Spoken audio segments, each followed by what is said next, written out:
Good morning, greetings everybody. I want to welcome you here to Prog Monster. My name is Murph. I am the host of this show, a show dedicated to progressive rock and other forms of rock music.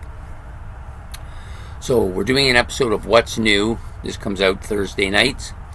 And the album I've chosen is by Ace Frehley, his 10,000 Volts album, which came out February the 23rd of 2024 on the NRK Heavy label. So this is his 8th studio album. Yeah, he's done 8 of them, Like so many of his past albums, though, I'm disappointed once again, because my problem is I compare it to that solo album back in 1978, which is one of my 10 favorite albums of all time, and it just doesn't measure up. It'll be tough for any album to measure up when you're in the top 10, right? So, but at the same time, I just find that it just doesn't cut the mustard, So anyways, we're going to give a bit of a review about the album. I've listened to it now twice. The first time I just listened to it without thinking about it at all. Just listened to it when I was doing some baseball. The next time I listened to it and paid attention completely to the album. Well, not a bad album. I would never say I don't think any of his studio albums are bad. It's just that they just don't measure up. And unfortunately for him, he came out of the gate with a superstar album and just has never been able to re-equal that. So there are 11 tracks on this album. It's primarily a pop. I think it's primarily a heavy pop album. Maybe you got a little bit of hard rock in there as well. But primarily, I think of it as a pop album. His vocals are on this. He clearly is the singer on this album. His vocals have deteriorated over the years, as most people, when they get into their 70s, want to. I don't have a problem with his voice. It sounds a little bit different than it would have on his first album, but it's not a terribly bad vocal album. He's got some stuff. I wish he would do more of his own writing, though. There are some songs on here that he clearly wrote, but there's also some on here that are a bit of an attempt to sound like his writing, but really don't sound like his writing. So, anyways, there are, like I said, 11 tracks on this album. The opening track, or the title track, 10,000 Volts, is really good. I like this track a lot. I think if he'd had more tracks like this on his album, it would be a much better album. It's very Ace-like on the song. The riff is catchy. The solo is really good and sounds strongly like Ace Frehley's type solo. And the vocals are definitely Frehley, although they're not as good as they once were. They still sound pretty good on this album, and this was easily my favorite track on the album. From this point on, it's pretty much a downward trend for the most part. There are some up peaks, but pretty much a downward trend. So then you got Walking on the Moon. It's a kind of a funny guitar opening on this song. I don't really know how to describe it. But it's poppy, but it does sound like Ace. There's no doubt about that. Not a terrible track. Cosmic Heart is the next one. Heavy guitar riff on this one. Solo is not too bad. It's more of a melodical song than the other ones, though. I think it pounds a little bit more. The lyrics, of course, I think on this particular track, along with some of the other ones that we're going to get into, are a bit on the weak side. Cherry Medicine. Okay, so this is the first sub 500 song, I call it. I didn't like this song. It's got a weird title.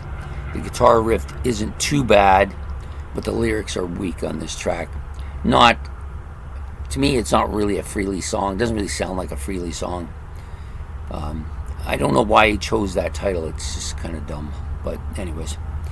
Next track out, Back in the Arms Again. This is even weaker than the predecessor. The title's not too bad, but it's just a weak track.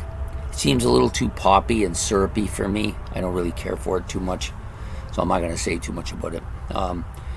Next track out, Fighting for Your Life. It's in a heavier, faster, poppy song. Riffing is pretty strong on this track. This is more like the style that I've come to be used to him. The solo was more Frehley-like as well. So this song is back on the plus ledger. So you got this kind of starts out up here, and then it's just kind of goes like this, and then it starts to move back up a little bit. Next song, Blind It, same thing.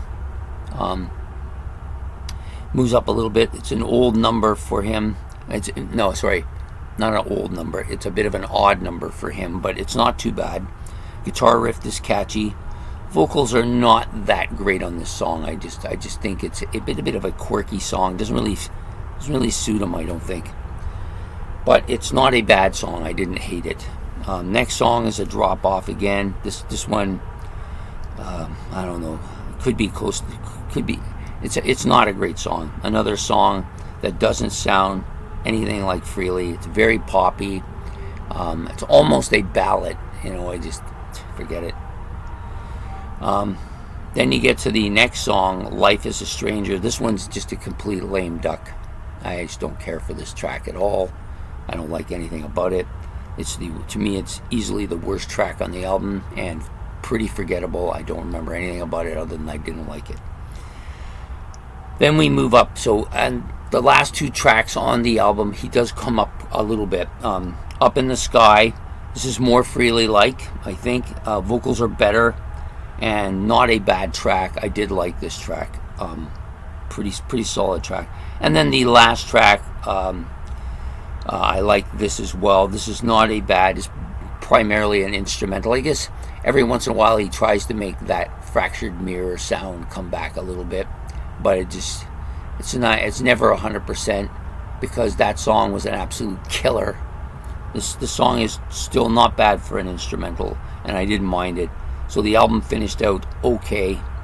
So we had like 5 or 6 tracks on the album that I thought were on the plus side, and then 3 or 4 that were on the negative side, especially Life is a Stranger, which is absolutely a tanker that I never want to hear again. So I hate talking about Ace this way because I so love the stuff that he did on that first album that he did. I've liked a lot of his stuff with Kiss. I've liked even some of the Frehley's Comet stuff, and even some of the stuff on his solo work at times and periods. This album, I just don't think, if it stayed more like the opening title track, it could have been a good album, but it just didn't maintain that level. Should have taken his time and worked harder at producing more of that quality of stuff, and maybe it would have been a much better album. So I'm sorry if you're a Frehley fan. I am too, but I'm not a fan of this album. So that's it for today. I hope you like this album. If you did like this video, please hit the like button. Subscribe if you can. It's much appreciated. And make any comments about the album. Maybe you think I'm completely off the beam here. Maybe you agree 100%. It doesn't really matter. It's just how I hear it, and that's the way I hear it. So please hit the notification bell so you don't miss any more of the content. And we will see you next week with another album. What's new? I think it's going to be the Judas Priest album for me, possibly. I've got about 8 albums that I wanted to do. I've done the Frehley one. I've got 3 more spots for the month, and I've got to choose out of these 8 albums for which 3 I'm going to put in, but I'm almost 100% sure Judas Priest will be one of them, if not next week, the following week. So take care and have yourself a good day. Goodbye.